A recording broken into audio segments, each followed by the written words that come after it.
A young woman burdened by life struggles. Amy's simple warehouse job takes a dark turn when theft, suspicion, and tension grip the workplace. But her quiet life is about to change forever when a split-second decision leads her down an unexpected path. Secrets unravel, lives intertwine, and nothing will ever be the same. Amy, 25, had lived her entire life with her mother, never knowing her father. Her dreams of college faded when her mother fell ill, forcing Amy to take a job in an e-commerce warehouse to support them. The warehouse was massive and the work pace was grueling. Amy relied on overtime to cover medical expenses, though it left her exhausted.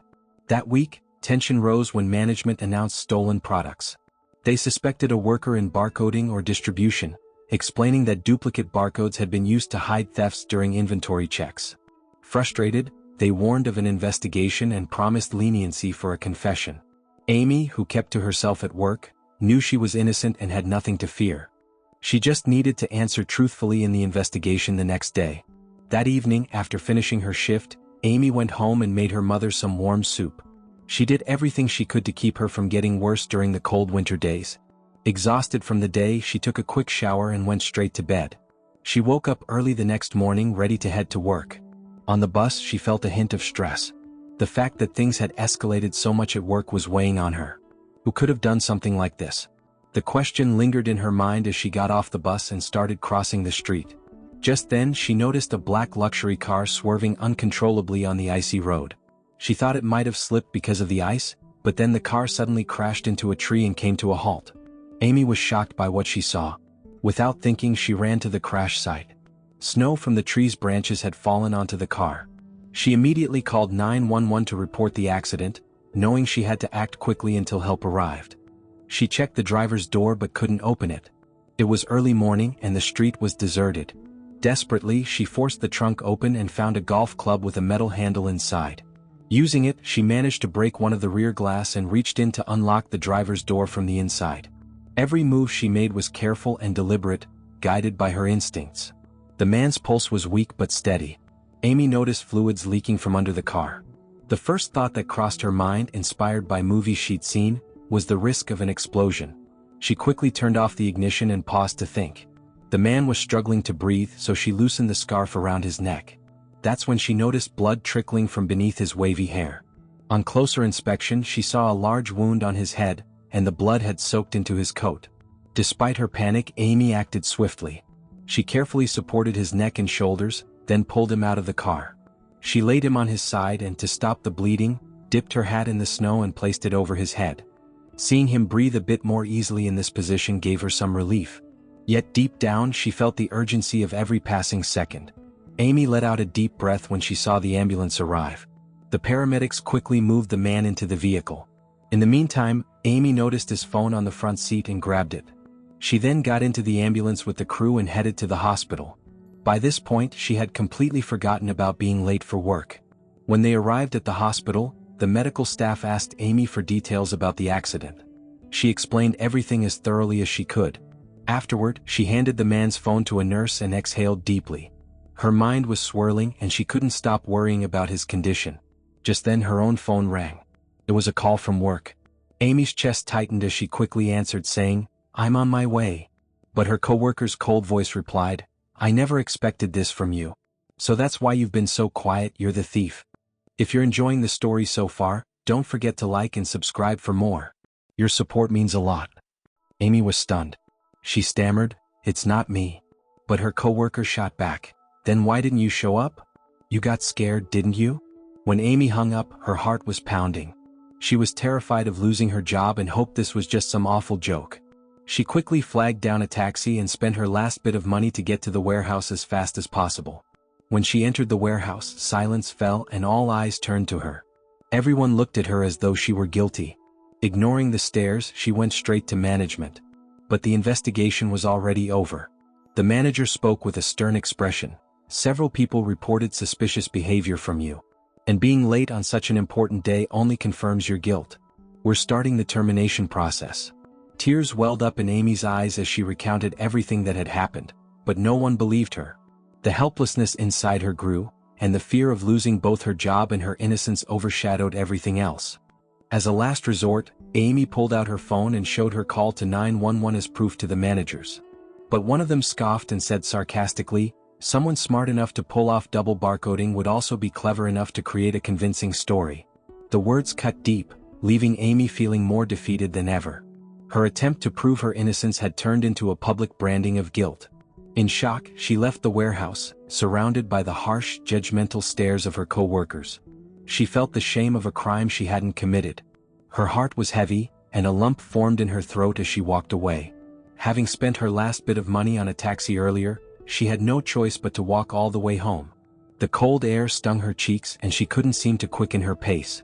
She tried to pull herself together, forcing herself to think positively.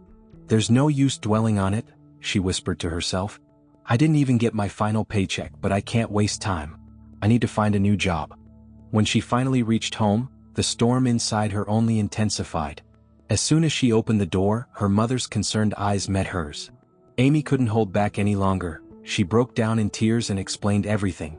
As she recounted what had happened, her voice trembled with both anger and deep despair.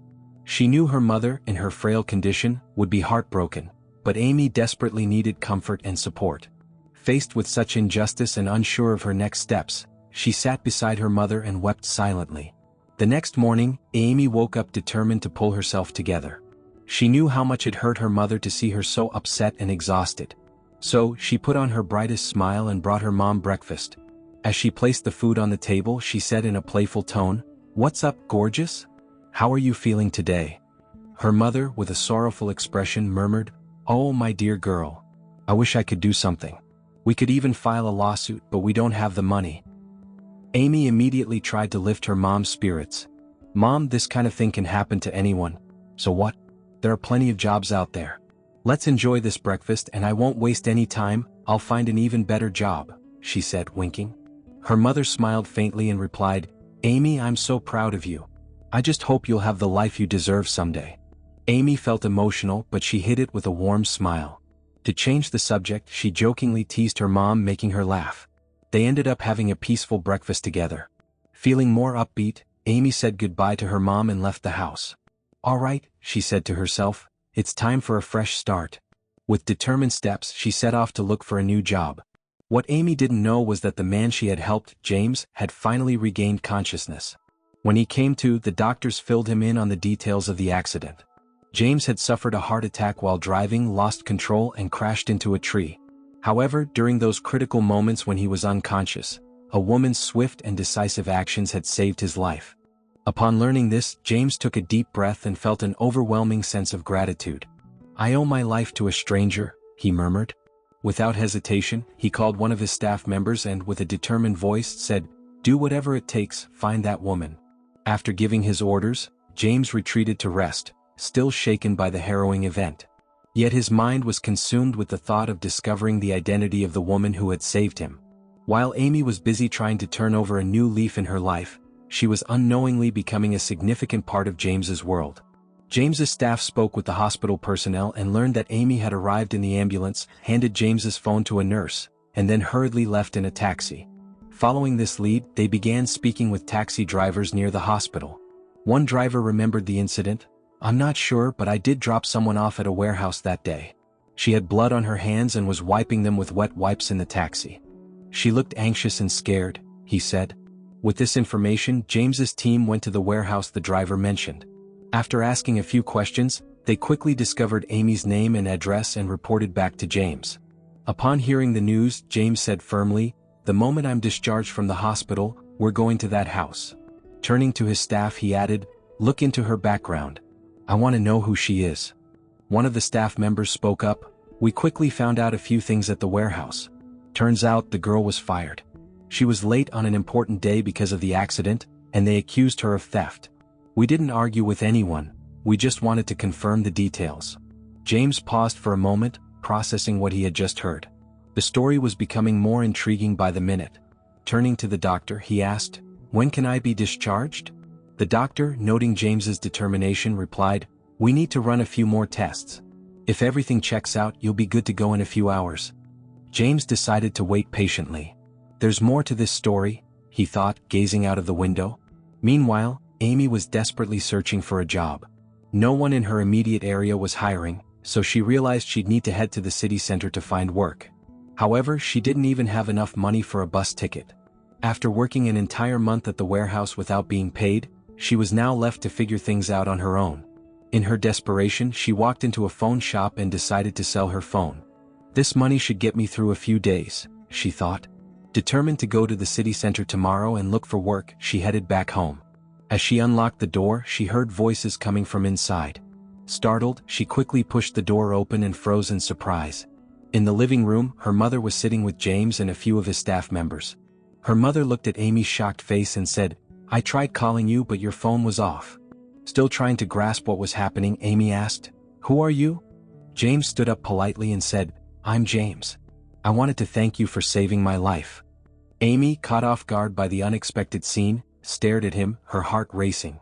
At that moment, Amy recognized James and remembered the accident. "Oh, I'm so glad you're okay," she said sincerely. "How are you feeling?"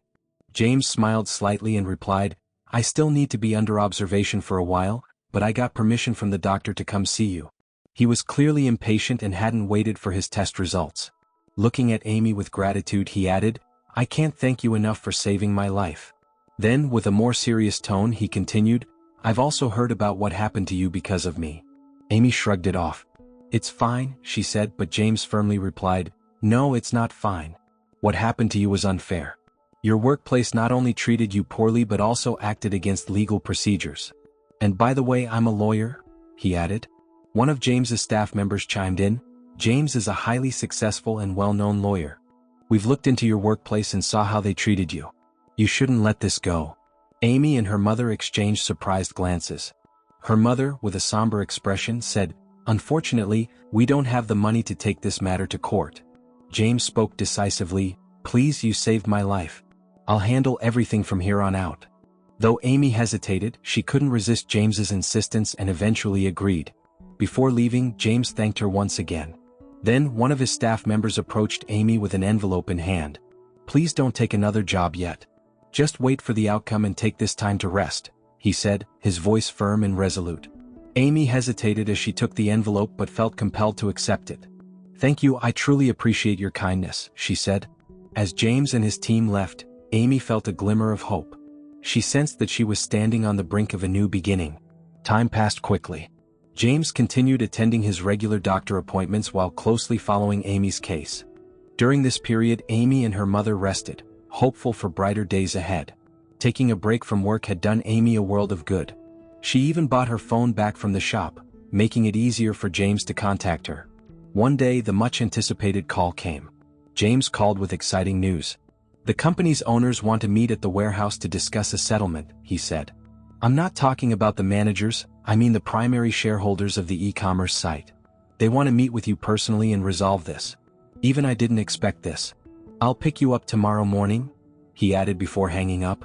Amy's heart raced. She didn't fully understand what was happening but knew the meeting was significant. The next morning, James arrived to pick her up, and together they went to the warehouse.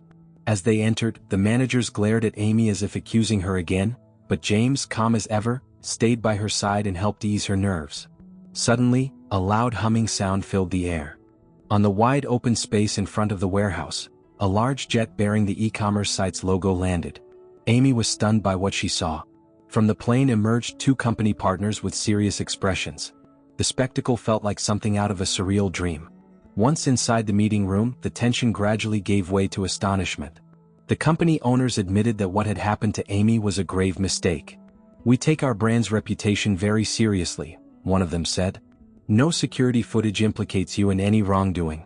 Furthermore, when we learned you saved James's life, we realized this was a serious managerial failure. We wanted to address the matter in person." The owners apologized to Amy and informed her that she would receive substantial compensation.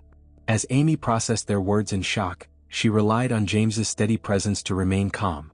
A few days after the meeting, Amy was informed of the results of the warehouse theft investigation. Surprisingly, the culprit was one of the managers who had been stealing high-value tech products.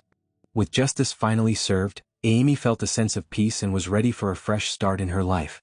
The incident quickly made its way to the media and caused a significant stir. James's success as a lawyer in resolving the case boosted his recognition and reputation immensely. Meanwhile, Amy received overwhelming support from the public. People admired her perseverance in the face of injustice and were inspired by James's relentless defense. For Amy, it all felt like a miracle. With the substantial compensation she received, Amy decided to reshape her life. She took the first step toward pursuing her long-held dream of going to university. She would now be able to care for her mother comfortably while completing her education. When the university she applied to learned of her story, they decided to offer her a scholarship. These opportunities filled Amy with renewed hope and motivation. Life had not only taken a new direction for Amy and James, but it had also strengthened their bond. They often met to reflect on the challenging yet meaningful journey they had shared. Both came to deeply appreciate the value of kindness and standing up for what is right. These experiences had shaped them into stronger individuals, and now they faced the future with optimism and confidence. Thank you for watching. If you liked the story, make sure to like, subscribe, and consider sending a super thanks to keep the stories coming.